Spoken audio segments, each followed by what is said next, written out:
अस्सलामुअलैकुम बच्चों, आज हम मश्क नंबर 27 के चौथा सवाल करेंगे। इससे पहले वाली वीडियो में देखो बच्चों 3 सवाल हल किए थे हमने। अब यहाँ पर चौथा सवाल लेंगे। चौथा सवाल है, देखिए, ज़ैल की मसावातें हल कीजिए। अब यहाँ पर कुछ चंद मिसालें दी गई, मसावातें दी गई हैं, उनको हमें हल करना है। सबसे पहली मसावत देखिए बच्चों, यहाँ पर y नफ़ी 5 बराबर 1। अब इसको किस तरह से हल करना है आपको मैं सभी समझाते हैं। y नफ़ी 5 बराबर 1, यहाँ पर मुतगय्यर और ज़रीब एक साथ में है तो इनको हमें ज़रीब को यहाँ से हटाना है। तो क्या करेंगे, यहाँ पर देखिए नफ़ी 5 है तो क्या करना है हमको, जमा 5 क्या करना है, तरफ़ैन में 5 जमा करने पर, तरफ़ैन में क्या करेंगे हम 5 जमा करेंगे। किस तरह से, y नफ़ी 5 जमा 5 बराबर 1 जमा 5। 5 में से 5 तफरीक किए, 0 बच गया तो यहाँ पर लिखेंगे, इसलिए y बराबर 5 में 1 मिलाए तो कितना हो गया 6। ये हो गया इसका जवाब।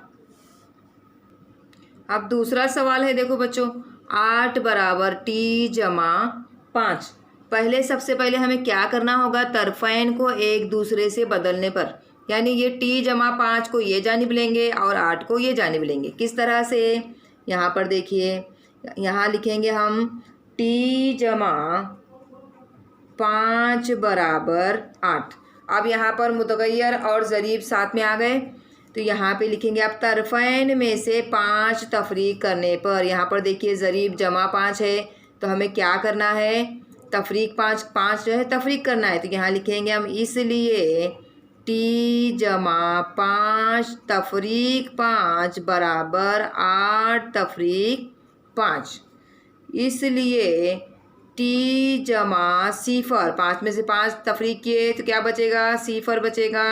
8 में से 5 तफरीक किए कितना बचेगा, 3 बचेगा। तो यहाँ लिखेंगे हम t बराबर 3। समझ में आ रहा है बच्चों। अब लो तीसरी मिसाल, यहाँ पर देखिए 4x बराबर 52। यहाँ पर मुतगय्यर और ज़रीब के दरमियान कौन सी अलामत नज़र आ रही है आपको, ज़र्ब की अलामत है ना। मुतगय्यर और ज़रीब के दरमियान अगर कोई भी अलामत नहीं है, नज़र नहीं आ रही, तो मतलब उसके दरमियान, दोनों के दरमियान कौन सी अलामत है, ज़र्ब की अलामत है। तो यहाँ पर हमें क्या करना होगा, तरफ़ैन को 4 से तकसीम करने पर, तरफ़ैन को 4 से तकसीम करेंगे। किस तरह से, 4x बटे 4 बराबर 52 बटे 4। 4 1 4, 4 1 4, इसको करेंगे 4 1 4, 4 1 4, 1 बचा 12 हो गया, 4 1 4, 4 2 8, 4 3 12। तो क्या आएगा। अब पांचवी मिसाल देखिए, p बटे 4 बराबर 9। अब यहाँ पर आपको मुतगय्यर और ज़रीब के दरमियान कौन सी अलामत नज़र आ रही है, तकसीम की अलामत है ना।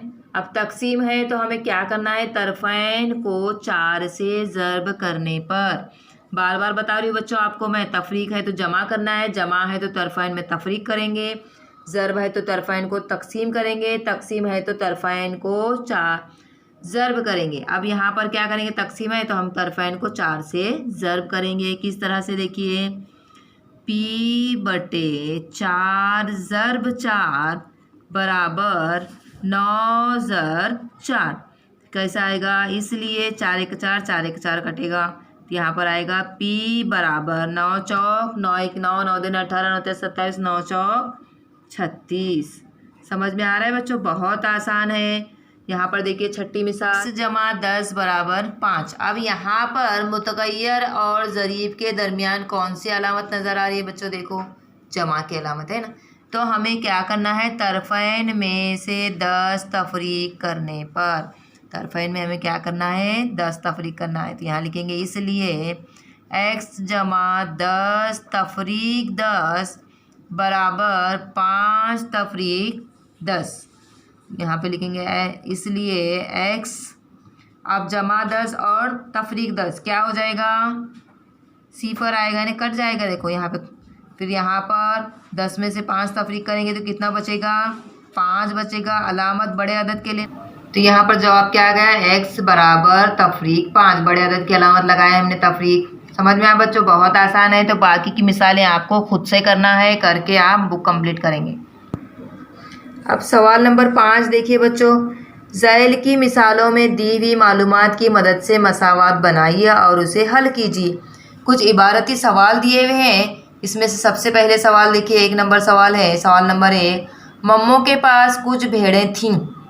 कुछ भेड़ें थीं, उनमें से 34 भेड़ें फरोख्त करने के बाद उसके पास 176 भेड़ें बच गईं। तो बताइए मम्मू के पास कुल कितनी भेड़ें थीं। इसकी पहले इस इबारत की हम क्या करेंगे, मसावात बनाएंगे, फिर इसको हल करेंगे। किस तरह से देखिए, अब यहाँ पर देखो हल करेंगे हम। फ़र्ज़ किया मम्मू के पास कुछ भेड़ें यानी x भेड़ें फ़र्ज़ करेंगे।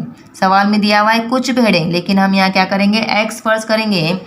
मम्मू के पास x भेड़ें थीं, 34 भेड़ें फ़रोख्त करने के बाद 34 भेड़ें फ़रोख्त की उसने, तो उसके बाद उसके पास कितनी भेड़ें बच गई, x नफ़ी 34 भेड़ें जो है बच गई। तो हम मसावात किस तरह से बनाएंगे बच्चों, देखो यहाँ पे लिखेंगे, इसलिए x नफ़ी 34 बराबर 176। एक तरफ़ैन में से 34 जमा करने पर, इससे पहले वाली मिसालों में हमने किए हैं, तरफ़ैन में से मुतग़य्यर और ज़रीब को अलग अलग किए हैं ना, हटा दिए। तो यहाँ पर तफरीक 34 है, तो यहाँ पर हमें क्या करना होगा, जमा 34 करना होगा। तो इसलिए x तफरीक 34 जमा 34 बराबर 176 जमा 34। तो क्या आएगा, x 34 ख़त्म कट जाएगा, मतलब 0 हो जाएगा। 34 में से 34 तफरीक करेंगे तो क्या बचेगा, कुछ नहीं बचेगा। इसके लिए उसको नहीं लेंगे हम। तो कितना आएगा, 176 जमा 34 कितना हो जाएगा, 210। कितना हो जाएगा, 210। तो यहाँ पर क्या लेंगे, जवाब में क्या लिखेंगे हम, मम्मू के पास कुल कितनी भेड़ें बच गई, 210 भेड़ें बच गई, भेड़ें थीं। मम्मू के पास कुल 210 भेड़ें थीं। दूसरा सवाल है, देखो बच्चों, नूरी ने घर पर गुड़म्बा बनाया और बोतलों में भरा। उन बोतलों में से 7 बोतलें सहेलियों को बांट दीं।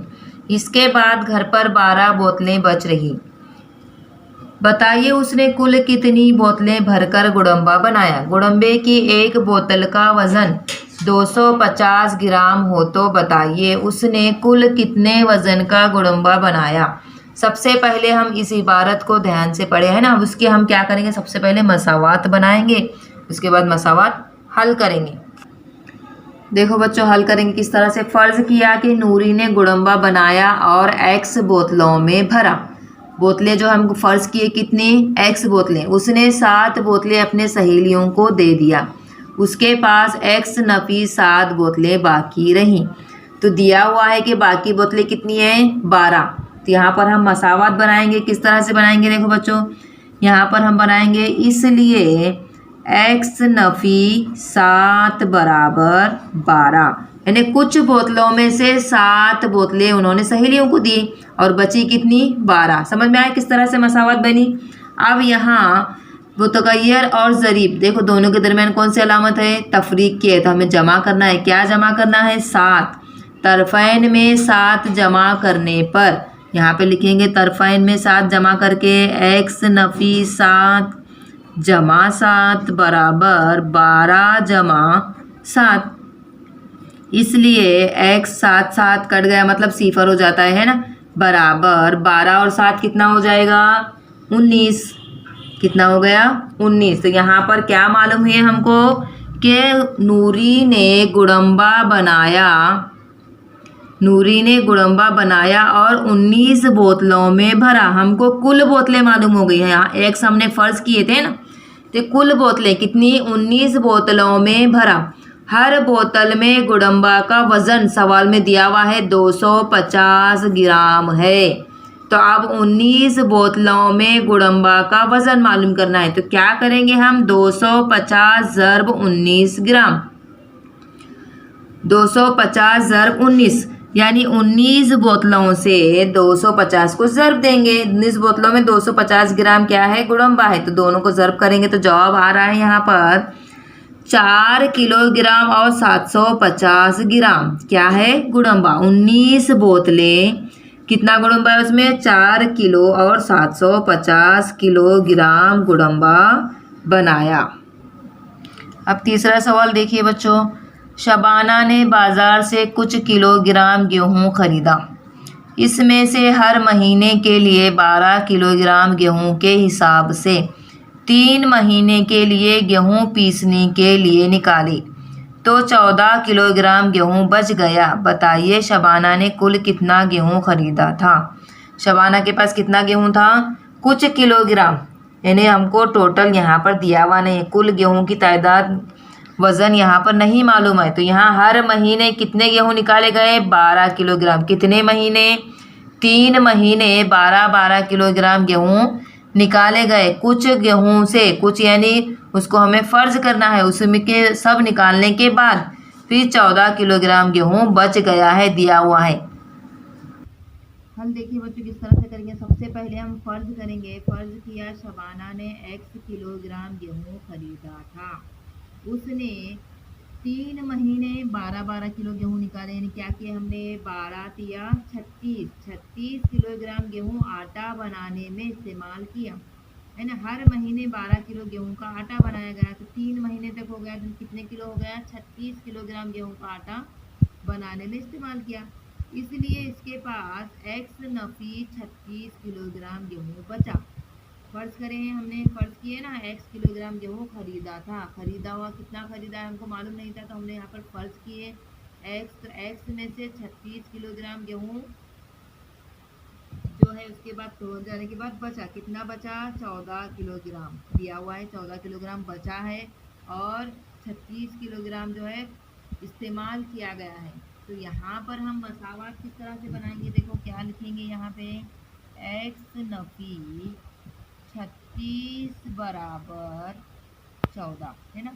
इसलिए x नफ़ी 36 बराबर 14 ये मसावात बन गई हमारी।